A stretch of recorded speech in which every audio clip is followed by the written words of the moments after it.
लुतुरलत के इस नए अंक में आप सभी श्रोताओं को जोहार। जैसा कि हम पहले भी बता चुके हैं, हम लुतुरलत में आदिवासी मुद्दों पर चर्चा करते हैं। आज की चर्चा का विषय है मातृभाषा और उसकी महत्ता। मातृभाषा या फिर अंग्रेज़ी में जिसको मदर टंग कहते हैं, उसको क्यों जानना चाहिए और वो आपके जीवन में क्या रोल प्ले करती है, उस पर हम आज बात करेंगे। आज हमारे साथ फिर से जुड़ रहे हैं संस्कृति कर्मी गुंजल किरमुंडा। जोहार गुंजल। जौहर अनुपम, और बहुत बहुत धन्यवाद मुझे फिर से याद करने के लिए, इस बहुत ही महत्वपूर्ण अंक में मुझे फिर से बुलाने के लिए। ठीक है, तो अब शुरू करते हैं। तो पहले तो एक छोटा सा सवाल मेरा ये रहेगा कि इसको हम मातृभाषा क्यों कहते हैं और पितृभाषा क्यों नहीं कहते हैं? जी, देखिए, अंग्रेज़ी में भी इसको हम लोग मदर टंग बोलते हैं। कोई फादर टंग अभी तक तो बोला होगा शायद, लेकिन हम सुने नहीं हैं। तो इसका सबसे लॉजिकल या फिर सबसे क्या बोलेंगे, कॉमन सेंस वाला आंसर तो यही होगा कि चूँकि बच्चे ज़्यादा करीब अपने माँ के रहते हैं, और जो भी माँ कहती है करती है, उसका सबसे पहला इंप्रेशन बच्चों पर पड़ता है। तो अर्थ, इसका तात्पर्य यही है कि माँ जो संस्कृति देगी या फिर जो जिस संस्कृति का अनुसरण कर रही है, बच्चे भी मुख्य रूप से उसी का अनुसरण करेंगे। तो इसीलिए माँ की जो भाषा है वो बच्चों की मातृभाषा हो जाती है। तो ऐसा माना जाता है कि माँ जो भाषा बोलती है, बच्चे वही भाषा पकड़ते हैं। मतलब पहली शिक्षिका जो है हम्म। वो माँ ही होती है। जी हाँ, जी। और हम लोग भी शायद अपने ज़िंदगी में देखते होंगे कि शायद पिताजी से सीखना जब जवान होते हैं तब हम शुरू करते हैं, लेकिन थोड़ी देर से। हाँ, लेकिन बचपन में तो चूँकि ज़्यादातर समय माँ के साथ ही बीतता है, तो ऑब्वियसली माँ से सीखने को मिलता है। हाँ। और तो आज के अंक में हम फिर से बात करेंगे मुंडा भाषा के ही बारे में। पिछले अंक में हमने बात किया था कि और हमने ये देखा था कि मुंडाओं की संस्कृति और उनके इतिहास के बारे में हमने जाना भाषा का अध्ययन करके, और किस तरह से भाषा का जो आज का रूप है पहले कैसा रहा होगा, या फिर आज के जिस तरीके से लोग भाषा बोलते हैं उसको समझते हुए हमने ये जानने की कोशिश की कि मुंडा भाषी लोग कहाँ से किस तरीके से आज के छोटा नागपुर के पठार पर आए। तो आज हम यहाँ पर 2021 में हैं, और आज क्या स्थिति है मातृभाषा को लेकर, खासकर झारखंड में आदिवासी समुदायों में? इस बारे में थोड़ा आप रोशनी डालेंगे तो अच्छा। देखिए, मातृभाषा को लेकर जो रवैया है वो बहुत बढ़िया है, ऐसा तो हम नहीं बोलेंगे।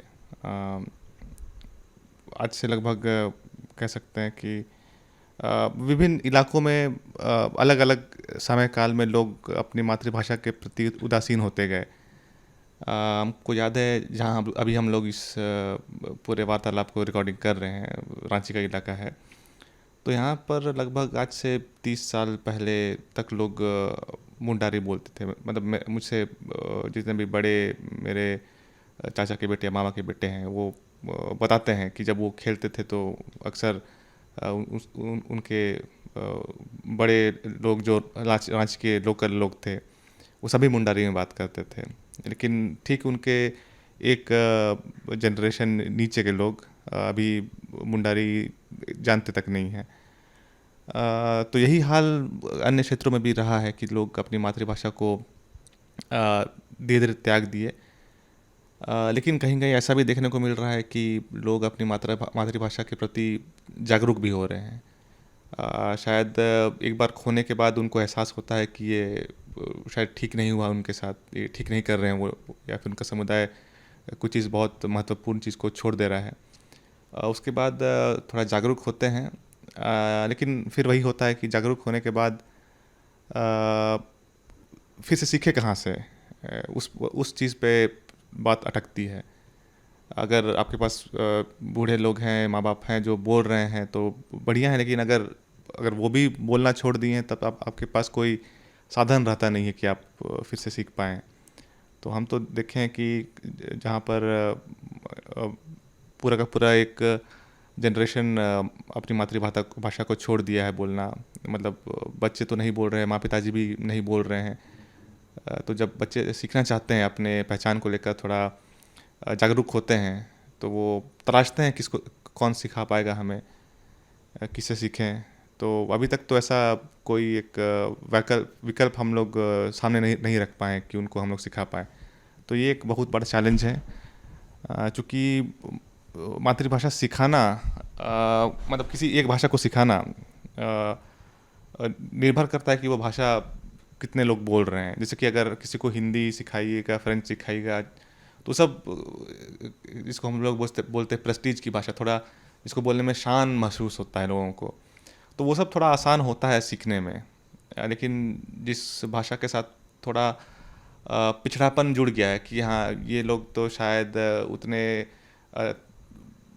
उन्नति वाले लोग नहीं हैं, उन्नत लोग नहीं हैं, तो उसमें थोड़ा जो एक मनोवैज्ञानिक दबाव रहता है कि क्यों सीख रहे हो तुम, ये तो पिछड़े लोगों की भाषा है, तो वो दबाव रहता है। तो एक छोटी भाषा को सिखा पाना बहुत मुश्किल है। और इस पर मतलब ये सिर्फ झारखंड की बात या फिर भारत की बात नहीं है, पूरे दुनिया भर में ये चैलेंजेस हुआ है। जब नॉर्थ अमेरिका में जब नेटिव अमेरिकन्स, जिसको हम लोग रेड इंडियंस भी बोलते हैं, वे अपनी भाषा को फिर से पुनः उसको सीखने की कोशिश कर रहे थे, तो उनके साथ भी वही चैलेंजेस आ रहा था कि जब भी वो ट्रेडिशनल क्लासेस की तरह लेते, तो क्लास में तो वो उस भाषा को प्रयोग करते, लेकिन जैसे ही क्लास से बाहर निकलते तो फिर से अंग्रेज़ी या फिर फ्रेंच इत्यादि बोलना शुरू करते थे। तो एक लंबे समय तक उसको कैरी ऑन करना मुश्किल है। लेकिन वे उन्होंने कुछ टूल्स इजाद किए हैं, जिस पर अभी भी शोध चल रहा है कि ये कितना कारगर है। तो उस पर भी हम लोग शायद बात करेंगे, लेकिन शुरुआत हाँ, करते हैं। तो मतलब कि एक मनोवैज्ञानिक दबाव रहता है रहता अगर है। कोई अगर सीखना चाहे हाँ। अपनी अपनी भाषा को, और उसके साथ जो अभ्यास और जो लगन, जो मेहनत लगती है, वो भी आपको बहुत देर तक अपने हाँ। आप में लगन होनी चाहिए आप में जी, जी। कि आप सीखना चाहते हैं, और आसपास भी आपके साथ कुछ लोग होने चाहिए जिनके साथ आप अभ्यास कर पाएँ। जी, यही कारण है जो कि मतलब आपका जो सवाल था उस पर लौटते हुए कि यहाँ के जो खासकर युवा वर्ग है, जो शायद अपनी मातृभाषा भूल चुके हैं, यही कारण है कि शायद वो जागरूक होते हुए भी फिर से शुरू नहीं कर पा रहे हैं, क्योंकि इस पे बहुत मेहनत लगती है और उस तरह के हमारे पास साधन भी नहीं है। तो अन्य किसी एक भाषा को अगर सीखना होता, यहाँ तक कि मैं कहूँगा कि आप रांची में रहकर आप रशियन सीख पाएंगे बेहतर तरीके से, क्योंकि उसके पास साधन इत्यादि होगा, इंटरनेट में सुविधा होगी, कई लोगों से आप संपर्क करके बात कर सकते हैं, प्रैक्टिस कर सकते हैं। लेकिन विडम्बना की बात है कि सेम चीज़ अगर आप मुंडारी के साथ कोशिश करिएगा सीखने का, तो शायद उतना सक्सेसफुल नहीं हो पाएगा, क्योंकि हमारे पास साधन नहीं है और हमको बहुत मेहनत करना पड़ेगा उसमें, लगभग दुगना मेहनत है उसको सीखने में। इसलिए नहीं कि भाषा मुश्किल है, ये कि साधन नहीं है हमारे पास, और हाँ, जो मनोवैज्ञानिक दबाव जो रहेगा। हाँ, तो सीखने की सामग्री का अभाव हाँ। है, और अभ्यास करने के लिए आपके पास लोग नहीं है लोग उतने, नहीं, हाँ। और जैसे कि आपने कहा कि उस साधन की कमी है। और जैसे जो बाकी विकसित भाषा जो है, उसके लिए आपको बहुत सारे ट्यूटोरियल्स वगैरह मिल जाएंगे, हाँ। और आप अभ्यास कर सकते हैं, और आपको ऑनलाइन भी बहुत सारे ऐसे शिक्षक मिल जाएंगे जो आपको जी। इस तरीके का आपके प्रशिक्षण दे सकते हैं, आपके साथ अभ्यास कर सकते हैं, आपको बता सकते हैं कि आप कहाँ गलतियाँ कर रही हैं। तो इस तरीके का जो एक ढांचा है, वो एक इंफ्रास्ट्रक्चर है, वो अभी हम लोग जो आदिवासी भाषाओं के साथ उसको हम उस तरीके से उसका विकास नहीं कर पाए हैं। जी, जी। विस्तृत भूमिका के लिए धन्यवाद गुंजल। तो जैसा कि आपने शुरू में ही बताया कि काफ़ी लोगों में, खासकर आदिवासी समुदायों में, एक जो उदासीनता आई है अपने मातृभाषा को लेकर, ये आपने अपने अभी 20-30 साल पहले की बात की, तो हम इसकी जो शुरुआत है वो आपको कब लगता है, कहाँ से हुई, जब ये उदासीनता शुरू हुई अपनी भाषा को लेकर? देखिए, कोई एक पर्टिकुलर डेट फिक्स नहीं कर सकते हम लोग, लेकिन हर एक इलाके की अपनी कहानी है, और जनरली उदासीनता से जो हम कहना चाह रहे हैं कि वो अपने आप को घृणित महसूस करने जैसा लगता है। मतलब अपने आप अपनी मातृभाषा को ही अ, मतलब उस लायक नहीं समझते हैं कि आप उससे वार्तालाप करेंगे, उसमें वार्तालाप करेंगे। ये तभी होता है जब आपके इर्द गिर्द ज़्यादा बाहरी समुदाय के लोग आते हैं। पूरे ह्यूमन हिस्ट्री में तो लोगों का मिलना जुलना लगा रहा है, लेकिन पहले जो भी आपसी मेल मिलाप होता था अन्य समुदायों में, वो या तो बहुत धीरे या फिर ऐसा होता था कि लोग ज़्यादातर दो भाषा सीखते थे और दोनों भाषा साथ साथ चलती थी। लेकिन छोटानागपुर के क्षेत्र में खासकर अंग्रेज़ जब आए तब उसके बाद जो बाहरी प्रभाव था, हो सकता है पहले भी रहा हो, लेकिन उसके बाद अंग्रेज़ों के आने के बाद वो बाहरी प्रभाव बहुत ज़्यादा ज़ोर से बढ़ गया। और अंग्रेज़ों के साथ साथ तो जो वेस्टर्न एजुकेशन था वो भी साथ में आया, और वो तो बहुत प्रबल तरीके से भाषा के खिलाफ था। आप इसका तुलना कर सकते हैं अमेरिका, फिर वही हम नेटिव अमेरिकन की बात करेंगे, रेड इंडियंस की बात करेंगे, कि वहाँ पर उन्हें सभ्य बनाने के लिए लोग स्कूल में डालते थे, मिशनरी स्कूल में डालते थे, और जहाँ पर उन्हें अपनी भाषा तक बोलने की छूट नहीं थी। अच्छा, एक एक यहाँ पर मैं आप थोड़ा रोकना चाहूँगा। जब हम रेड इंडियंस की बात करते हैं तो ये रेड इंडियंस कौन थे हमारे श्रोताओं के अच्छा, लिए? ठीक है। तो रेड इंडियंस नाम गलती से पड़ गया। असल में उनको हम अमेरिका के आदिवासी बोल सकते हैं। तो अच्छा। अमेरिका सबसे बड़ा विकसित देश है, आप सबको मालूम होगा। लेकिन उसकी जो मूल आबादी थी, उसको हम कह सकते हैं अमेरिका के आदिवासी थे। तो अंग्रेज़ों के वहाँ पहुँचने से पहले वे कई सालों से, कई सदियों से वहाँ पर रहते आ रहे थे। और लगभग 1600 और 1700 के आसपास जब अंग्रेज़ वहाँ गए तो उनसे उनका बहुत ही खूनी संघर्ष हुआ, जिसमें अंग्रेज़ विजयी हुए, और फिर उनके सारी पूरी संस्कृति और जितना भी उनकी भाषा थी, सबको तहस नहस कर दिए। और बहुत हद तक ये जानबूझकर भी किया गया। शायद अंग्रेज़ अपने आप को एक ज़्यादा उन्नत समाज मानता था, और इस कारण अन्य सभ्यता को वो थोड़ी नीची दृष्टि से देखता था।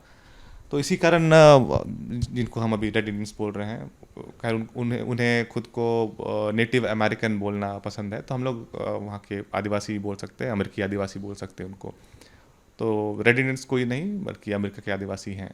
अच्छा, अच्छा। जी। एक और यहाँ पर थोड़ी सी बात मैं थोड़े साफ करना चाहूँगा कि जब आप अंग्रेज़ बोलते हैं तो अंग्रेज़ यानी कि यूरोप से जो लोग नावों पर चढ़कर हाँ, हाँ। अ, तो उत्तरी अमेरिका पहुँचे थे। हाँ, तो मतलब हम लोग भारतीय लोगों की एक सोच है कि जो भी गोरा होता है वो अंग्रेज़ होता है। जबकि अगर अंग्रेज़ को हम बोलें तो सिर्फ वो एक जो इंग्लैंड देश का आदमी है उसको हम अंग्रेज़ बोलना चाहेंगे।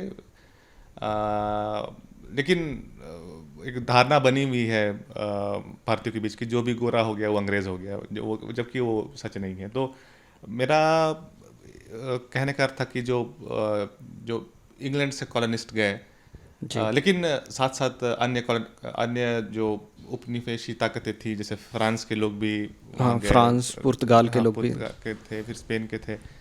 तो कुल मिलाकर यूरोपीय लोग जो गए और जो उन्होंने तबाही मचाई, एक तो था कि उनको अपनी सभ्यता सबसे उच्च लगती थी, जो कि क्या कहें, वो सरासर गलत है।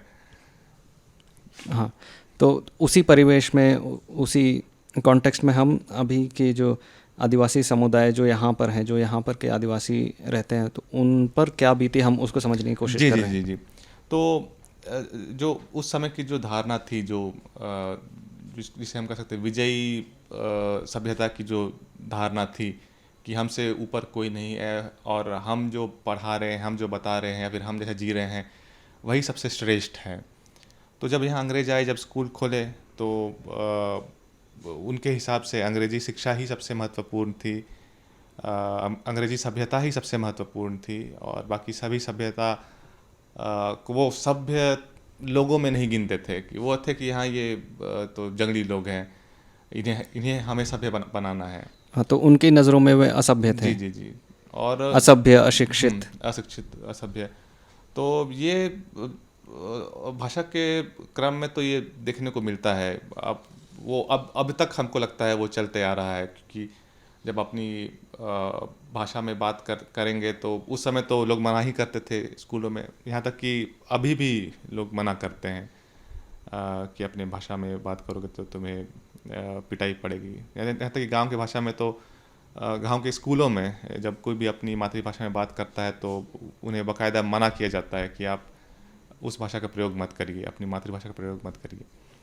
तो इस तरीके से हमको नहीं लगता है कि वो बच्चा या बच्ची अपनी मातृभाषा से प्रेम कर पाएगा, और ना ही अंग्रेज़ी सीख पाएगा, जिस कारण लोग मना कर रहे हैं कि तुम अपनी मातृभाषा को मत बोलो।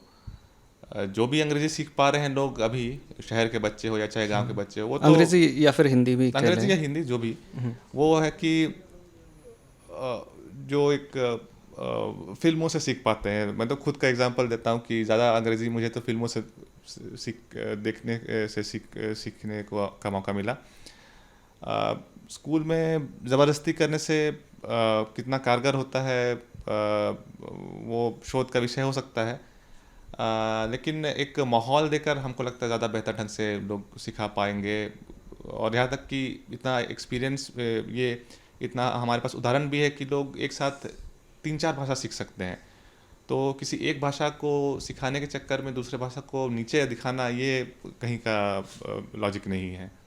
एक साथ कई भाषाएं मनुष्य बोल सकता है, तो सभी भाषा एक साथ रह सकता है उस समाज में।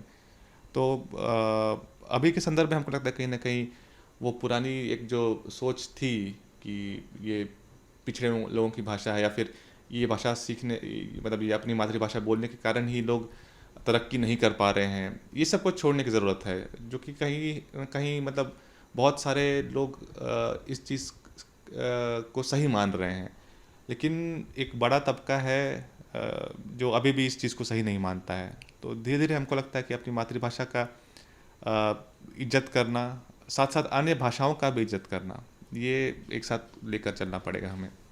हाँ, ताकि जो जो हीन भावना जो अब उत्पन्न हो गई है अपनी भाषा को लेकर ही, कि जिसे लोग शर्माते हैं बोलने से। जी जी जी। इसी बात पर मुझे एक उदाहरण मैं देना चाहूँगा। अब कुछ दिनों पहले ही आप और मैं, हम लोग गांव की तरफ गए थे, और वहाँ पर जब हम लोगों से बातचीत कर रहे थे तो कुछ एक लोग हमें मिले, और वो युवा ही लोग थे जो आकर हमसे जब बात करने आए थे, तो वो अपनी मातृभाषा छोड़कर हमसे हिंदी में बात करने की कोशिश कर रहे थे। तो मुझे ये थोड़ा अटपटा लगा, क्योंकि हम गए थे काफ़ी अंदरूनी गांव में, एक मुंडा गांव में, और वहाँ कुछ युवा हमसे हिंदी में बात करने का प्रयास कर रहे थे, जबकि उनको वो मुंडा भाषा, अपनी मातृभाषा पता है अच्छे से, फिर भी उन्होंने ऐसा किया। तो मुझे थोड़ा अटपटा लगा। जी जी, ये एक बहुत ही बेहतरीन उदाहरण है मानसिक गुलामी का। आप खुद की ही चीज़ों को इतना छोटा समझ बैठते हैं कि अगला आ रहा है कहीं बाहर से, तो आपको लगता है कि अगर वो आर्थिक रूप से थोड़ा संपन्न है, क्योंकि हम लोग दिख रहे थे थोड़ा आर्थिक रूप से संपन्न, तो उनको लगा कि शायद इन्हें अपनी मातृभाषा नहीं आती है और ये तो हिंदी या फिर अंग्रेज़ी में ही बात करते हैं। तो वो कहीं ना कहीं भाषा की पहचान आर्थिक संपन्नता से लोग अपने दिमाग में करने लग जाते हैं कि अंग्रेज़ी मतलब बोलता है तो बहुत बढ़िया ही आर्थिक रूप से कर रहा होगा, या फिर आर्थिक रूप से बढ़िया है, इसके पास बहुत पैसा है, तो वो अंग्रेज़ी छोड़ के कुछ और बात करता ही नहीं होगा, या फिर बड़ी भाषा हिंदी छोड़ के कुछ और बात करता ही नहीं होगा। तो ये एक मेंटालिटी बना हुआ है, और ये जो मेंटालिटी बन गया है, अब क्या क्या कहें, बहुत हद तक सही भी है हमको लगता है, क्योंकि हमारे खुद के आदिवासी समाज के कुछ लोग, और क्या कहें कि बहुत सारे लोग जो शहर में आके बसते हैं, आर्थिक संपन्न होते हैं, तो शायद वो खुद घृणा करने लग जाते हैं अपनी भाषा के साथ। तो जब तक जो आर्थिक रूप से संपन्न जो आदिवासी समाज के लोग हैं, जिसको हम मिडिल क्लास या फिर अपर मिडिल क्लास बोलते हैं, जब तक वो सामने नहीं आएंगे अपनी भाषा के लिए, आप सारा जिम्मा गांव वालों के सर पे नहीं रख सकते, और आपको जिम्मेदारी देनी पड़ेगी अपनी भाषा के लिए। आप अपने पहचान से दूर नहीं भाग सकते हैं, और उसको ऐसा नहीं ट्रीट कर सकते हैं कि हम तो भाई पता नहीं कहाँ से आए हैं और मुझे तो ये भाषा के बारे में कोई ज्ञान नहीं है। तो आप अपने आप को झूठ बोल रहे हैं अगर इस तरह से आपका कुछ सोच बनता है तो एक बड़ा जिम्मेदारी है जो आर्थिक रूप से संपन्न लोग हैं जो शहर में रह रहे हैं, कि वो एक एक कॉन्शियस एफर्ट करे, एक मतलब एक सोची समझी प्लानिंग के तहत अपनी भाषा को प्रमोट करें, अपनी अपने बच्चों को सिखाएं। नहीं तो दिन ज़्यादा दूर नहीं है कि जहाँ पर आप चाहकर भी नहीं सीख पाएंगे। आप सीख नहीं पाएंगे, और अपनी पहचान को आप भूल जाएंगे। और फिर जब पहचान भूल जाएंगे तो फिर आपको वो आत्मविश्वास कभी आ ही नहीं पाएगा। आप आर्थिक रूप से संपन्न होकर भी आप में वो चीज़ खलेगी आपको कि आप कहीं के नहीं हैं इस दुनिया में, आपका कोई वजूद ही नहीं है। तो वो बहुत घातक होगा समाज के लिए। जी जी। तो ऐसे में अगर उसी बात को, उस उदाहरण को अगर आगे लेते हुए अगर इसको हम, तो ऐसे समय में क्या करना चाहिए? जैसे कि आपको मुंडा भाषा आती है, तो अगर आप किसी गांव में जाते हैं और लोग आपसे मान लीजिए हिंदी या अंग्रेज़ी में बात करने की कोशिश करते हैं, ये दिखाने के लिए कि देखिए मुझे भी ये भाषा आती है और मैं आपसे बात कर सकता हूँ इस भाषा में, तो आपका आपका क्या रवैया रहता है? तो आप क्या उनसे मुंडा में बात करते हैं या फिर हिंदी में ही आप उनसे आगे बातचीत करते हैं, या फिर क्या सही तरीका है ऐसे समय में? जी, अभी तक तो जितना भी मेरा तजुर्बा रहा है कि अगर कोई हिंदी में आके बात करता है या फिर जो पारंपरिक अभिवादन है उसको छोड़कर कुछ कोई अन्य अभिवादन करता है, तो जवाब तो मेरा हमेशा मुंडारी में ही रहता है। और जनरली जो देखें हैं कि एक आध लाइन के बाद वो भी मुंडारी में बात करना शुरू कर देता है, तो हमको लगता है कहीं ना कहीं उसे भी बढ़िया लगता है कि अगर कोई दूसरा बाहर से लोग आए हुए हैं, जो पढ़े लिखे लोग हैं आए हुए हैं, वो अपनी भाषा नहीं छोड़ रहे हैं, तो हम क्यों छोड़ेंगे उसे। हाँ। तो ऑलमोस्ट 90% लोग इस तरह के मिले हैं हमको कि अगर आप उनसे मुंडारी में जवाब दीजिएगा तो वो आपको मुंडारी में ही जवाब देंगे। लेकिन कुछ लोग ऐसे भी होते हैं कि जो मुंडारी में बात करना ही नहीं चाहते हैं, वो आपको मुंडारी जानते हुए भी नहीं बोलेंगे। तो हो सकता है कि वो इतना अपने प्रति इतना घृणा पैदा कर चुके हैं अपने वजूद के प्रति कि वो नहीं बोलेंगे, या फिर उनको एक झूठी दुनिया में रहना है जहाँ पर उनको अपने इतिहास से कोई मतलब नहीं है। तो इन लोगों से बाद में बातचीत जारी रखने का कोई मतलब नहीं होता है। वो लोग उस दुनिया में है एक एक जहाँ पर वो सब कुछ नकार रहे हैं, अपना खुद का इतिहास को नकार रहे हैं। तो वो लोग ज़्यादा दूर नहीं जा पाएंगे इस रवैये के साथ। तो हमको लगता है कि जो बाकी 90% लोग हैं जो खुश होते हैं देख कर कि कोई पढ़ा लिखा आदमी मुझसे अपनी भाषा में बात कर रहा है, तो कहीं ना कहीं उनके बीच एक अच्छा संदेश जाता है कि और आत्मविश्वास भी बढ़ता है उनमें। हाँ, क्योंकि देखिए अभिव्यक्ति आप लाख कोशिश कर लीजिए किसी अन्य भाषा में करने की, जिस आप अपनी मातृभाषा में जितनी बेहतरीन ढंग से आप चीज़ों को सामने रख पाइएगा वो शायद आप किसी अन्य भाषा में नहीं रख पाइएगा। तो उन्हें तो खुशी होती है कि सामने वाला मातृभाषा में बात कर रहा है, तो और जो अभिव्यक्ति जो कर पाते हैं अपनी मातृभाषा में, तो वो तो कहना ही नहीं, वो बाकी अन्य भाषा में वो सोचते रह जाएंगे कि हम क्या बोलेंगे क्या नहीं बोलेंगे। लेकिन जी। जब जैसे ही उनको अपनी भाषा में बोलते हैं तो फिर वो सहज होकर फिर आपसे बात करते हैं। जी जी जी। तो अभी आपने जो बात की कि भाषा पहचान का एक बहुत बड़ा अंग है, तो उस बारे में आप थोड़ा अगर और बात कर पाएँ तो। देखिए, एक तो है कि भाषाएं अलग अलग होती है, वो एक नैसर्गिक होता है, ये नेचुरल प्रोसेस है। आप किसी भाषा को ठोक पीट करके ऐसा नहीं कह सकते कि ये भाषा पूरी दुनिया में रहेगी। ये नेचुरल प्रोसेस है कि भाषाएं भिन्न होंगी ही होंगी। और अगर किसी एक भाषा को भी लीजिएगा आप, तो कुछ एक किलोमीटर में उसका अपना रूप बदलता जाता है। अगर आप हिंदी की ही बात कर लीजिए, तो हिंदी का एक, क्या कहे, सिर्फ एक रूप नहीं है हिंदी का, वो हजारों रूप है उसमें। तो ये एक ऑटोमेटिक प्रोसेस है और ये एक नेचुरल है कि भाषाएं अलग होगी। भाषा अगर एक है तो बोलियां अलग होगी। हर बोली और या फिर हर भाषा एक पर्टिकुलर भौगोलिक क्षेत्र में कई सालों से बोली जाती है, बोली जा रही होती है। तो एक तो हम थोड़ा प्रैक्टिकल व्यू पॉइंट लेंगे, जो भी हम अभी बात कर रहे हैं, पहचान उसमें भी आ जाएगा अपने आप। तो होता है कि आप किसी एक पर्टिकुलर जोग्राफिकल एरिया या फिर भौगोलिक क्षेत्र में आप सदियों से रह रहे हैं, एक समाज सदियों से रह रहा है। तो उस भौगोलिक क्षेत्र में जो आप किस तरह से सरवाइव करिएगा, उसका राज छुपा होता है आपकी भाषाओं में। मतलब आप कौन सा फल खाइएगा, कौन सा पौधा खाइएगा, कौन सी बीमारी आती है, आपको कब खेती करना है, इत्यादि इत्यादि। तो वो क्या कहें कि हम उसको कह सकते हैं कि हार्ड डिस्क में आप इंफॉर्मेशन डालते जा रहे हैं, मॉडर्न भाषा में हम बोलेंगे। तो ठीक उसी तरह से लोग अपनी भाषा में जानकारी या डालते जाते हैं, और वो जानकारी पीढ़ी दर पीढ़ी आते जाती है। तो किसी एक भौगोलिक क्षेत्र में आप उस भाषा के जरिए आप सरवाइव कर सकते हैं। सर्वाइवल स्ट्रैटेजी सिखाता है आपको।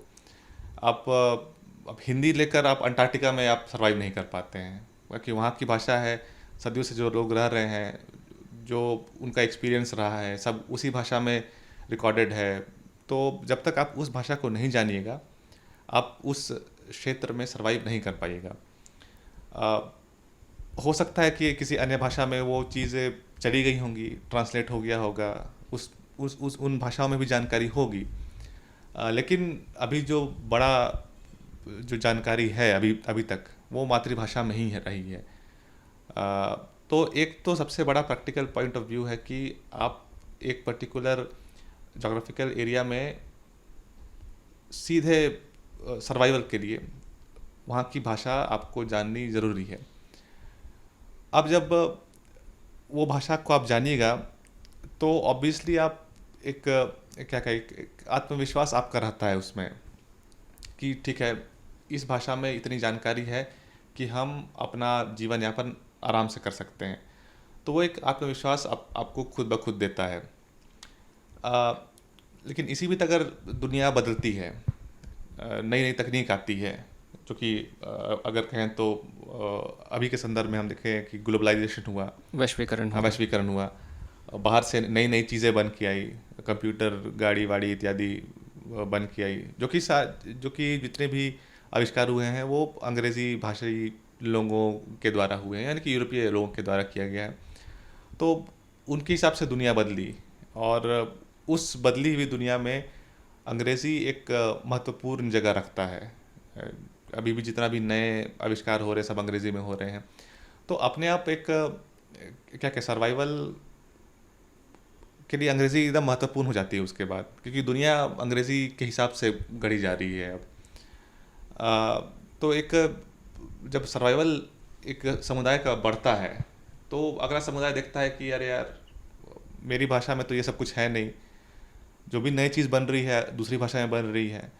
तो एक जो हीनता का भाव आते जाता है अपनी भाषा को अपनी लेके। भाषा के प्रति। तो वही चीज़ है कि आप कंटिन्यू कर देते हैं अपने अगले जनरेशन को। अगला जनरेशन भी देखता है, या फिर कहें कि जो एक जनरेशन है वो देखता है कि भविष्य अंग्रेज़ी का है। तो ऑब्वियसली वो इनकरेज करेगा अपने बच्चों को कि तुम ये सारी भाषाएं छोड़ो, तुम अंग्रेज़ी सीखो।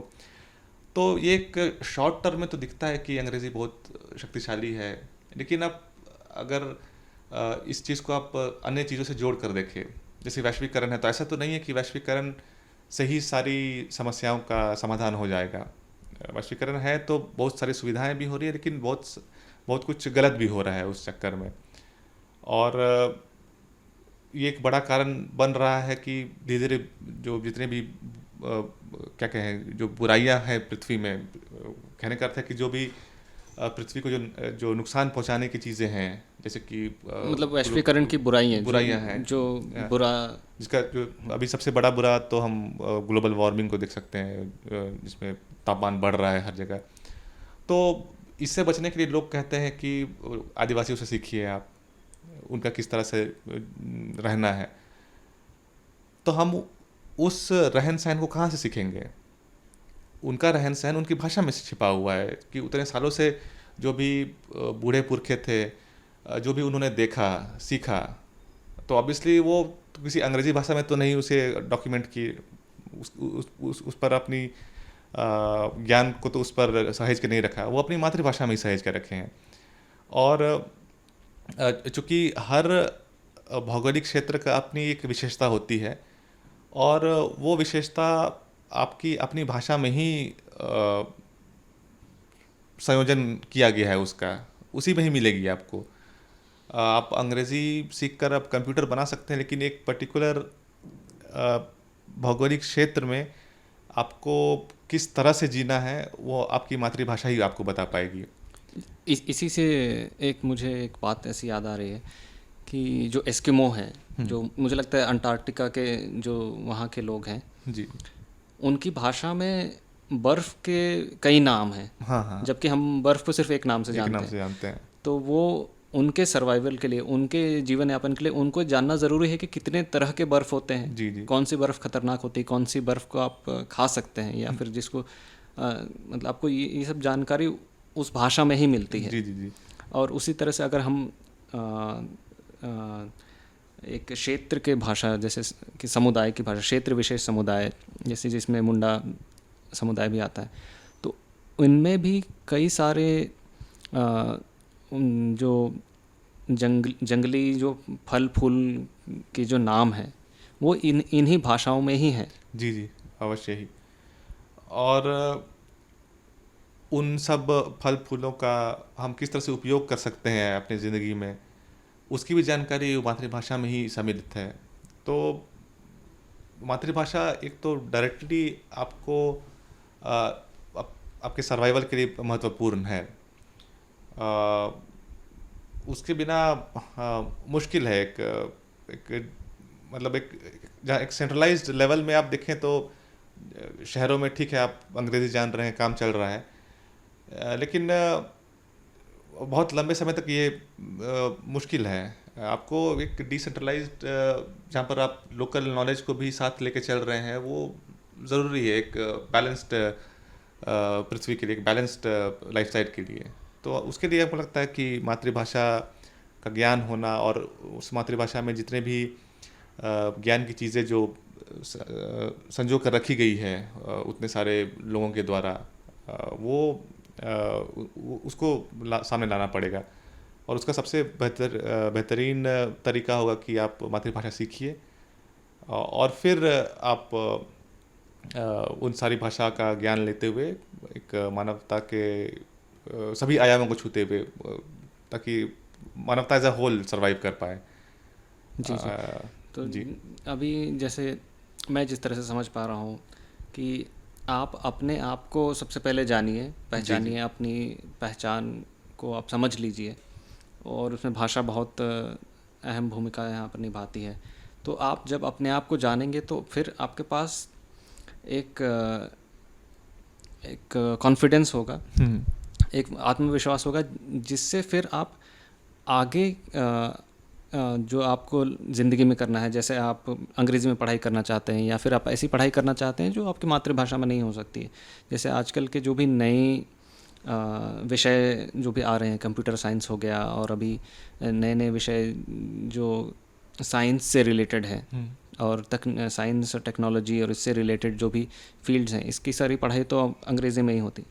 तो कहने का ये मतलब है कि आप अपनी जड़ों को मजबूत करें तो आप उतना ही फिर आगे बढ़ पाएंगे, उतने ही बढ़ पाएंगे, मतलब जो ग्रोथ आपका होगा वो और उतना ही ज़्यादा होगा, और आप उतने ही आत्मविश्वास के साथ और ज़्यादा आगे बढ़ पाएंगे। अगर आपका जो है बेस स्ट्रांग है, कहने से मतलब वही है कि अपने आप को ज़्यादा अच्छी तरह से जानते हैं, जिसमें भाषा एक बहुत बड़ा एक जी, जी, उसका जी। आयाम है उसका। जी। तो देखा जाए तो भाषा असल में है क्या? अगर हम देखा जाए तो भाषा क्या अपने अंदर समाहित रखती है? मेरे हिसाब से जितने भी अनुभव रहे हैं लोगों के, हर एक क्षेत्र के लोगों का अनुभव अलग-अलग होता है और वे सभी अपने क्षेत्र के अनुभव को अपनी भाषा में समेटते हैं। जी, तो आप जितनी भाषा जानिएगा, आप उतने क्षेत्रों के अनुभव और उतने पीढ़ियों के अनुभव आप जान पाइएगा।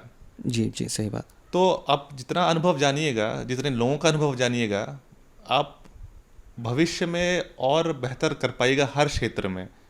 मतलब अपने लिए एज अ सर्वाइवल, मतलब आपका सामने ज्ञान का एक भंडार खुल जाता है कि आप तरह तरह के लोगों के अनुभव को आप जान पा रहे हैं और उस जानकारी का उपयोग आप अपने जीवन यापन के लिए कर पाइएगा। तो अवश्य ही अपनी भाषा तो बहुत बहुत महत्वपूर्ण है जानना। जी, तो मतलब अपनी भाषा इसलिए सीखनी चाहिए क्योंकि इससे आत्मविश्वास बढ़ता है। जी, जी, हाँ, अवश्य, एक अवश्य। ये है, और एक ये भी इसका ये एक आयाम ये भी है कि अपनी भाषा में जो लाइफ फिलॉसफी होती है हुँ, वो भी सीखने को मिलती है कि आप जिस तरह से जो भाषा आपकी मातृभाषा होती है उसमें जीने के तरीके होते हैं, या हाँ, फिर जीने का जो फिलॉसफी होता है वो भी आपको मिलता है भाषा बोल कर ही। हाँ। तो देखिए, भाषा को हम लोग सिर्फ शब्दों के रूप में देखते हैं, लेकिन भाषा उससे ज़्यादा है। आप उन शब्दों को किस तरह से बोल रहे हैं।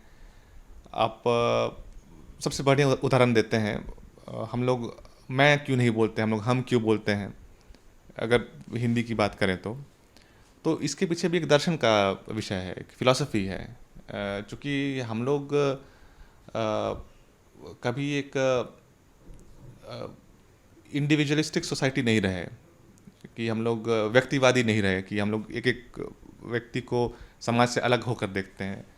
तो इसीलिए जब हम खुद को इंगित करते हैं तो कभी मैं करके नहीं बोलते हैं, हमेशा हम ही होता है। हमें हम कहने का अर्थ है कि मैं, मेरे साथ जो रह रहा है इत्यादि, तो हम यहाँ जा रहे हैं, हम वहाँ जा रहे हैं। तो एक इसमें अपने आप समाज की जो धारणा रहती है चीज़ों के प्रति, वो दिख जाती है। और जो व्यक्तिवादी समाज ज़्यादा है उधर मैं का प्रयोग होगा, लेकिन आदिवासी समाज चूँकि इस इलाके में आदिवासी बहुत दिन से रहे हैं, तो उसका उसकी छाप भी हिंदी में छूट गई है। तो इसीलिए देखिएगा, बिहार के लोग हुए, वो भी हम बोलते हैं।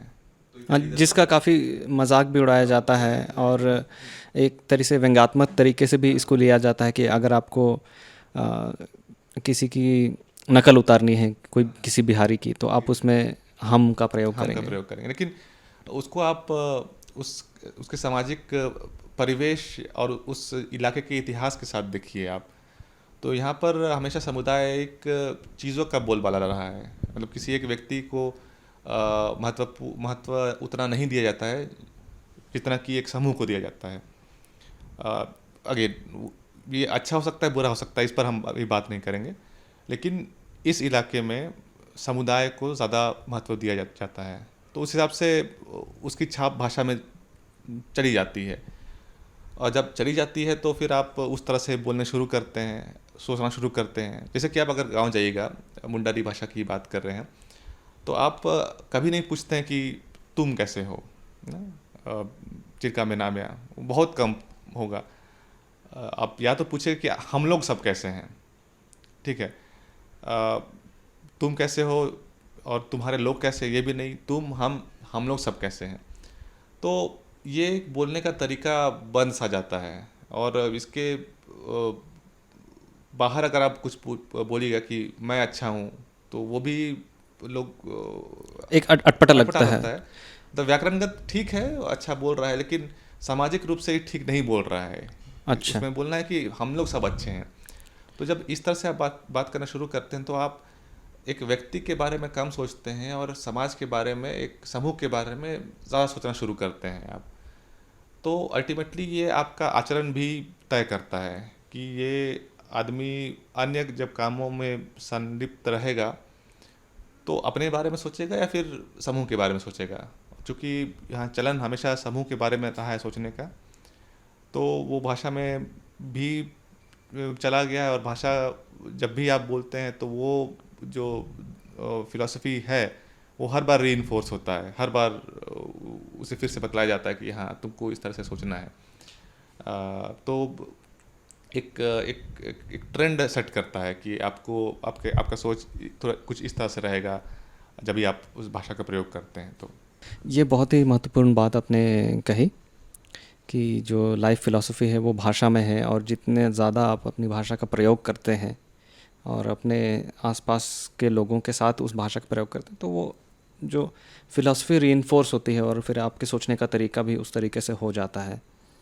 तो एक बार आप उदाहरण के तौर पर बता सकते हैं कि किस तरह से जो अभिवादन है मुंडाओं के बीच में वो क्या होता है और उसके क्या मतलब है? अच्छा, तो अगर आप कोई गांव जाते हैं तो सबसे पहले तो अगर आपसे बड़ा कोई आदमी है तो आपको पहला शुरुआत करना पड़ेगा। बड़ा आदमी शुरुआत नहीं करता है, तो आप ही शुरुआत करिएगा जोहार बोलकर। और जोहार बोलना है और उसका तरीका तो हाथ जोड़ना होता है और अपनी कमर को झुकाना होता है थोड़ा शालीन भाव के साथ। जब जोहार बोलिएगा तो उस तरफ से भी जोहार आएगा, उसका जवाब आएगा जो कि जोहार ही होता है। तो चूँकि आपने शुरुआत की है जोहार बोलकर, तो आपका कर्तव्य बनता है कि आप पूछे पहले कि चिल्का में ना बुआ, मतलब हम लोग कैसे हैं। व्याकरणगत अगर सही होना है तो चिल्का मेना मियाँ भी बोल सकते हैं, तुम कैसे हो। चिल्का मेना प्या मतलब आप लोग कैसे हैं। लेकिन ज़्यादा सभ्य जो होता है चिल्का मेना अबुआ होता है, यानी कि हम लोग सब कैसे हैं, मतलब मैं भी कैसा हूँ, मेरे घर वाले भी कैसे हैं, आप भी कैसे हैं। मतलब उसमें मैं और आप में कोई अंतर नहीं रह जाता है। तो ठीक है, अभी आप जोहार बोले और पूछे कि चिल्का में ना बुआ, तो उधर से भी जवाब आएगा कि बेस गे में ना बुआ, मतलब हम लोग सब ठीक हैं। और फिर एक बार वो जब जवाब देते हैं कि बेस गे में ना बुआ, मैं ठीक, मतलब हम लोग सब ठीक हैं, तो फिर अब वो पूछेगा कि अबू चिल्का में ना बुआ, मतलब हम लोग सब कैसे हैं। तो फिर इधर से फिर जवाब आएगा कि अबू बीस में ना बुआ। तो कुछ इस तरह से जाता है। जी जी। पूछ तो रहे हैं कि तुम कैसे हो या फिर तुम्हारे लोग कैसे हैं, लेकिन उसका जो स्टाइल होता है, उसका अंदाज होता है कि हम लोग सब कैसे हैं। ये कुछ इस तरह से जी, चीज़ें तो आगे यहाँ बढ़ती पर हैं। हमको एक झलक मिलती है हाँ कि हाँ। किस तरह से भाषा का प्रभाव हम्म, आपके सोचने के तरीके पर पड़ता है। जी जी जी। ठीक है, तो ये तो रहा उदाहरण। और अब हम एक अब हम आखिरी में एक बात और करके इसको आज के अंक को समाप्त करना चाहेंगे। वो ये है कि हमने अभी तक बात की कि किस तरह से दूसरे भाषा के प्रभाव ने या फिर अंग्रेज़ी और हिंदी के उत्थान ने और उनके उसके विस्तार ने किस तरह से लोगों को प्रेरित नहीं किया अपने मातृभाषा को बोलने में, और उनके मन में एक हीन भावना, एक घृणा एक तरीके से वो आई कि हम ये भाषा क्यों बोल रहे हैं जिसका प्रयोग आजकल के विकसित जो क्षेत्रों में नहीं हो रहा है, तो हम क्यों ये भाषा बोलें। तो ये हो गए कि ये तो मुश्किल की बात है, परेशानी है। तो इसका हल क्या है, क्या सुझाव है आपके पास? एक तो मुझे इतना पता है कि जब कोई समाज या फिर समाज का एक अंश जब अपनी भाषा को भूलता है तो एक बार तो ज़रूर सोचता है वो, मतलब ऐसा नहीं है कि एक बार भूल गया तो कभी पीछे मुड़ के देखता नहीं है। जब भूलता है तो एक बार सोचता ज़रूर है कि हम छोड़ रहे हैं सही है या गलत है, और उसे उसके मन में ग्लानि ज़रूर होती है उस समय। अगर उस वक्त वह सीख गया कोशिश करके। तो ये जो भाषा छोड़ रहे हैं ये तो एक जनरेशन के लोग ही इसको छोड़ रहे हैं, क्योंकि उसके बाद के लोग जो छूट गए हैं उनके लिए तो वो छूट गए हैं। वो उनके टू बिगिन विथ, तो शुरुआत के साथ ही उनके साथ वो नहीं था। तो ये जो डिसीजन जो लिया जा रहा है कि हम इस भाषा को अब उतना नहीं बोलेंगे और हम अपने बच्चे को नहीं सिखाएंगे, तो आप उनकी बात कर रहे हैं कि जब वो कॉन्शियसली ये डिसीजन ले रहे हैं कि हम अपने बच्चे को नहीं सिखाएंगे और हम घर में हिंदी में बात करेंगे इसके सामने, जबकि वो दोनों आ सकते हैं अपने गांव से मुंडा भाषी जी के जी। तौर पर और आपस में अब तक की उनकी बातें शायद मुंडा में रही होंगी, लेकिन एक समय ऐसा आता है कि जब उन लोगों ने ये निर्णय लिया कि हम घर में अब हिंदी में बात करेंगे या किसी दूसरे भाषा में बात करेंगे और हम अपने बच्चे को ये सिखाएंगे। तो आप उसकी बात कर रहे हैं हाँ। कि वो निर्णय जब लेते हैं तो उन ग्लानी ग्लानि होती है। और बच्चों को भी देखिए, ऐसा नहीं होता है कि वे कभी मुंडारी सुने हुए नहीं रहते हैं। जी जी गलती यही होती है कि उन्हें प्रोत्साहित नहीं किया जाता है, और धीरे धीरे अक्सर यही यही होता है कि बच्चों में भी वो जो घृणा जो रहती है अपने भाषा के प्रति, जिस घृणा के कारण माँ बाप नहीं सिखाए, वो भी घुस जाती है। लेकिन वो बच्चा किसी न किसी दिन ये ज़रूर रियलाइज़ करेगा कि जो हुआ वो गलत हुआ। हाँ, मतलब उसके इसके व्यक्तित्व का एक बहुत बड़ा अंग उसको जी जी, का अवश्य अभाव उसको महसूस होगा एक समय पर। अवश्य ही, अवश्य। वो ज़रूर किसी न किसी समय वो एक सोचेगा कि ये बहुत बड़ा नुकसान हुआ मेरे अपने लिए और समाज के प्रति भी। तो अगर जिस दिन वो रियलाइज़ किया है, वो अनुभूति किया कि नहीं ये गलत हुआ है ये, उस दिन से हमको लगता है उसे कोशिश करनी चाहिए। लेकिन बात वही है कि अगर कोशिश सिर्फ हवा में नहीं होती, उसके लिए साधन चाहिए हमें। जी साधन अभी सामाजिक तौर पे या फिर किसी भी तौर पे हम लोग उपलब्ध नहीं करा पा रहे हैं। जो स्वेच्छा से छोड़ रहा है, जिसको मतलब नहीं है अपने इतिहास से, उसके बारे में हम कुछ नहीं कर सकते। लेकिन जो अपने से दिलचस्पी दिखा रहे हैं सीखने में, एटलीस्ट हम तो उनके लिए कुछ कर सकें। आज तक हमको नहीं लगता है कि हम लोग इनफ किए हैं। और जबकि अभी जिस तेज़ी के साथ टेक्नोलॉजी आगे बढ़ रही है, चीज़ें और आसान होनी चाहिए सब चीज़ों को करने के लिए। अब सिर्फ हमारे पास किताबें नहीं हैं, किताबों के अलावा बहुत सारे साधन हैं जिसका उपयोग हम लोग कर सकते हैं, और हम यहाँ तक कि हर घर हर मोबाइल तक पहुँच सकते हैं। लेकिन अभी तक हम लोग वो चीज़ नहीं कर पा रहे हैं। हो सकता है हमारे पास उन सब चीज़ों को करने के लिए साधन नहीं है, समय नहीं है, क्या नहीं है, या फिर हम इस भाषा के विषय को उतनी गंभीरता से ले नहीं रहे हैं। लेकिन इतना तो मुझे पता है कि अभी के नौजवानों में दिलचस्पी बहुत है अपने भाषा को सीखने के प्रति। और इस नए मीडिया में, जो भी सोशल मीडिया हुआ या फिर आईटी से जुड़ा हुआ जो भी है, अगर उसमें मुंडारी का कुछ भी अगर हम डालते हैं, चूँकि मैं ये सब करके देख चुका हूँ, उन्हें बहुत खुशी होती है और उसको लेकर वो कोशिश करते हैं कि हम सीखें। तो एक साधन हमें उपलब्ध कराना ज़रूरी है, और साधन के साथ साथ एक जो नया तबका उभरते आ रहा है, जो अभी गांव से शहरों की ओर आ रहा है, वे इस गलती को ना दोहराएं, जो कि हमको लगता है कि सीख नहीं पाए हैं अभी तक हम लोग इस चीज़ को, क्योंकि शायद वार्तालाप उतना बढ़िया ढंग से नहीं हुआ है।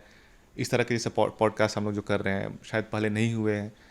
तो जो अभी गांव से शहर आ रहे हैं, जो नए नए मिडिल क्लास बन रहे हैं, अपर मिडिल क्लास बन रहे हैं, तो वो गलती ना दोहराएं जो आज से 20-30 साल पहले लोग दोहराए थे। लेकिन अफसोस की बात है वो अभी भी दोहरा रहे हैं। बहुत कम परिवार वाले हैं जो इस चीज़ को समझ रहे हैं और एक कॉन्शियस एफर्ट डाल रहे हैं कि उनके बच्चे सीखें। तो ये संवाद हमको लगता है कहीं ना कहीं, और ये संदेश हर जगह हमें देना चाहिए। असल में होता है कि जो टेंडेंसी देखें हैं कि अरे अभी तो अंग्रेजी सीख जाने दो, बाद में मुंडारी तो सीख ही जाएगा कभी ना कभी। अच्छा, उस तरह का होता है मेंटालिटी। लेकिन वो आता नहीं है कभी, वो बाद में सीख जाएगा मुंडारी, वो कभी नहीं सीखता है। इसका ठीक उल्टा होता है जहाँ तक हमको लगता है। अगर बच्चा छोटा है तो मातृभाषा में ही बात कीजिए। अंग्रेज़ी बोलने के लिए, सीखने के लिए उसका सालों भर, ज़िंदगी भर पड़ा हुआ है, वो सीख जाएगा वो, क्योंकि अंग्रेज़ी का एक बड़ा मार्केट है, हर जगह बोला जा रहा है, हर जगह वो कहीं ना कहीं ना चाहते हुए भी उसे हाँ, अंग्रेज़ी में इंटरेक्ट करना साधन सामग्री भी उसके हाँ, लिए जी बहुत है। बहुत आसानी से उपलब्ध हो सकती है। तो अभी तक तो सुझाव यही रहेगा कि शुरुआत मुंडारी से ही करें। हाँ। हिंदी अंग्रेज़ी के लिए स्कूल हैं, अ, मुंडारी के लिए सिर्फ आपका घर है, तो जी, कम से जी, कम जी। मुंडारी से ही शुरू करें अपने घरों में। अंग्रेज़ी हिंदी अपने आप बच्चा स्कूलों में सीख ही जाएगा, तो एटलीस्ट वो ना करे। और लेकिन जो जो बड़े हो चुके हैं, जो यंगस्टर्स हैं, हाँ, जिनके घर में भी अभी नहीं बोली जाती है और हम्म, शायद वो आत्मविश्वास वो घर के लोगों में भी अब नहीं रहा नहीं कि रहा, हम शायद नहीं सिखा हम्म, पाएंगे, और वहाँ के युवा सिखाना चाहते हैं हम्म, अगर। तो उनके लिए तो हमको लगता है कि जो समाज के जो चुनिंदा जो जागृत लोग हैं, जागरूक लोग हैं, अ, उनको कुछ पहल करनी पड़ेगी। और कहीं ना कहीं तो हमको लगता है कि नया जो आईटी सेक्टर है, कुछ करके नई नई चीज़ों का सामने लाना पड़ेगा। और ये नई चीज़ें ऐसे नहीं है कि आपको एकदम नए सिरे से आविष्कार करना पड़ेगा। एग्जाम्पल्स पड़े हुए हैं आपको पूरे दुनिया भर में, अच्छा, जी, जी, जी। कि आप किस तरह से सोशल मीडिया का इस्तेमाल कर सकते हैं, नए सॉफ्टवेयर्स का इस्तेमाल कर सकते हैं अपनी भाषा को सीखने का। तो हमको तो लगता है कि अब जितना अपनी भाषा को इस नए प्लेटफॉर्म पर रख पाएँ, जहाँ जहाँ से युवा उस चीज़ का लाभ उठा सकें, हमको लगता है कि ये एक बहुत महत्वपूर्ण चीज़ तो होगी। हमें सीधा असर देखने को मिल हाँ, सकता हाँ, है। हाँ, हाँ। तो इस मामले में आपको क्या लगता है कि जो सरकारें हैं, केंद्र सरकार हो या राज्य सरकार है, इनकी क्या भूमिका है और क्या वो उस भूमिका को निभा पा रहे हैं? देखिए, सरकारी तंत्र में, फिर सरकारी सोच विचार में भाषा उतना प्रमुखता नहीं रखती है। अच्छा। प्रमुखता के पायदान में बहुत नीचे है वो। उससे पहले गरीबी उन्मूलन इत्यादि इत्यादि है। तो भाषा महत्वपूर्ण होते हुए भी पॉलिसी के संदर्भ में उतना महत्वपूर्ण नहीं रखती है। लेकिन फिर भी कुछ एक अंश सरकार इस पर ध्यान देती है। मतलब और कुछ बजट अलॉट होता है, कुछ कुछ बजट कुछ अलॉट कार्यक्रम होता है। इसके लिए हम्म, शुरू किए गए हैं जिससे कि जी, इसको। जो कि अभी तक सिर्फ टोकनिज्म के जैसा ही है कि हम तो कोशिश कर रहे हैं, मतलब कार्य एक चल रहा है। कार्य चल रहा है। तो ज़्यादा हमको लगता है कि अगर कोई भाषा खोती है, तो देखिए सरकार तो एक एलीट लोगों का चीज़ है, ठीक है। सरकार को नुकसान नहीं होगा। कोई समुदाय की भाषा अगर खो रही है, तो समुदाय को खुद का नुकसान हो रहा है वहाँ पर। तो इस पर तो समुदाय को सरकार से ज़्यादा कंसर्न दिखाना चाहिए। और अच्छा। अगर सरकार जो भी मदद दे रही है, तो उसका फ़ायदा बढ़ चढ़ कर लेना चाहिए। अगर कोई कोई जॉब निकल रहा है, या फिर कोई पढ़ाई हो रही है मातृभाषा की, तो एक पॉइंट बनाना चाहिए कि हम उस चीज़ों का लाभ उठाएंगे। जैसे कि एग्जांपल हम देना चाहेंगे कि कॉलेज इत्यादि में, झारखंड के संदर्भ में तो खासकर, आप अपनी मातृभाषा ग्रेजुएशन लेवल में पढ़ सकते हैं एज अ सब्सिडरी सब्जेक्ट, मतलब जिसको जो एक्स्ट्रा सब्जेक्ट होता है, जो मेन सब्जेक्ट के अलावा भी। हम्म। तो यहाँ पर भी हमारे समाज के लोग, बहुत लोग नहीं पढ़ते हैं उसको। उसके बदले वो हिंदी पढ़ लेंगे, संस्कृत पढ़ लेंगे, इत्यादि पढ़ लेंगे, लेकिन अपनी भाषा को नहीं पढ़ना चाहेंगे। फिर वही मतलब उनका मानसिकता रहती है कि अरे ये तो पिछड़ा भाषा है, खुद के भाषा के बारे में भी यही सोचते हैं। तो एटलीस्ट वहाँ पर चांस मिल रहा है जहाँ पर आपको आपकी मुख्य सब्जेक्ट कुछ भी हो सकता है, विज्ञान हो सकता है, हिस्ट्री हो सकता है, कुछ भी हो सकता है, लेकिन एक विषय मिल रहा है आपको जिसमें आप अपनी मातृभाषा को पढ़ सकते हैं। तो उन सब चीज़ों का फ़ायदा उठाना चाहिए। उसके अलावा सरकार तरह तरह की स्कीम्स निकाल रही है जो कि मोर और लेस टोकनिज्म जैसा है। ज़्यादा नुकसान समाज का होगा, और उससे ज़्यादा नुकसान तो एक व्यक्ति का होगा। उसको उसकी अपनी इतिहास ख़त्म हो रहा है, अपनी पहचान ख़त्म हो रही है व्यक्तिगत रूप में देखा जाए। तो हमको लगता है सबसे ज़्यादा कोशिश तो उस व्यक्ति खास को करनी चाहिए, सरकार से ज़्यादा, समाज से ज़्यादा, उसके माँ बाप से ज़्यादा, तो उस व्यक्ति को ही कोशिश करनी चाहिए मेरे हिसाब से। लेकिन इस कोशिश को सार्थक बनाने के लिए एक कंबाइंड एफर्ट चाहिए सभी लोगों से, उसमें सरकार भी सम्मिलित है, कि एटलीस्ट जो लोग इंटरेस्टेड हैं, जो लोग कोशिश कर रहे हैं, आप उनको सहूलियत दीजिए, उनको एनकरेज करिए। और इन सब हमको लगता है कि इस तरह से अगर एक सोच विचार करके लोग आगे बढ़ें, उस तरह से पॉलिसी फ्रेम करें या फिर उस तरह से एक समाज स्ट्रैटेजी बनाएं कि अपनी भाषा को हम लोग इस तरह से बचा सकते हैं, तो हमको लगता है ज़्यादा असरदार होगा अंदाजी पैसा बहाने के बजाय, अगर कुछ स्ट्रैटेजी वाइज हम कर पाएँ। हाँ, तो ये इसको सरकारी तरीके से अगर देखा जाए तो ये नीतिगत जी जी इसमें बदलाव करने होंगे, जिस हाँ तरीके से पैसे जो इस्तेमाल किए जा रहे हैं उसको हम्म, सही जगह पर लगाना होगा। अवश्य ही। और ऊपर और एक और ये भी बात अभी आपने बताई कि जो युवा हैं उनको एक ऐसे समय में जाकर इस तरीके के ऑप्शन मिलते हैं कि आप अपनी भाषा पढ़ सकते हैं, जहाँ पर मुझे लगता है कि काफ़ी देर हो चुकी होती है और वो अपने भाषा से काफ़ी अलग हो चुके होते हैं उस जी समय जी तक। और जहाँ तक मेरी समझ है कि वही लोग अपनी भाषा को लेते हैं जो अपनी भाषा में पहले से ही उनको काफ़ी जानकारी होती है। वही लोग उसको आगे फिर जाकर उसमें पढ़ाई करते हैं क्योंकि उनको लगता है कि ये ज़्यादा आसान होगा उनके लिए। तो ये कहीं ना कहीं ये जिस तरह से प्रोत्साहन मिलना चाहिए इस तरीके के पहल से, वो शायद नहीं पहुंच पा रहा है जितना जो इसका इंटेंडेड बेनिफिट था या फिर जितना सोचा गया था कि शायद इससे प्रभाव होगा, उतना नहीं हो पा रहा है। जी जी जी और जैसे हमारी बातचीत का ये अभी हम निष्कर्ष अभी निकाल सकते हैं कि अगर भाषा को बचाना है, अपनी मातृभाषा को बचाना है, उससे जुड़ी सोच को, अपनी पहचान को अगर बचाना है तो हमें बचपन से ही इसको सीखना होगा, इसको बोलना होगा, इसको इस्तेमाल करना होगा ताकि हम अपनी पहचान को बचाए रख सकें। मुंडा भाषा तो एक उदाहरण ही है।